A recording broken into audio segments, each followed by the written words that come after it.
স্ত্রীর উচিত স্বামীর জন্য ঘরটাকে প্রশান্তির নীর বানিয়ে রাখা। কি বানিয়ে রাখা? প্রশান্তির নীর। স্ত্রী হওয়া উচিত এমন যাকে দেখলে স্বামীর চোখ জুড়ায়, স্বামীর প্রাণ জুড়িয়ে যায়, স্বামীর হৃদয়টা ঠান্ডা হয়ে যায়, ঠিক কিনা? আর স্ত্রীর দিকে তাকালে যদি মেজাজ গরম হয়ে যায়, মেজাজ খিটখিটে হয়ে যায়, ঝামেলা আছে না নাই? ঝামেলা আছে।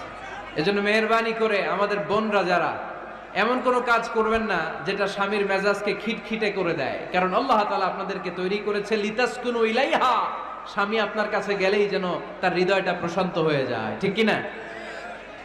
অনেক স্ত্রী আছে না জেনে না বুঝে স্বামীর সাথে এমন খিটখিটে মেজাজ দেখায় যেটা স্বামীর জন্য মেনে নেওয়া কষ্টকর।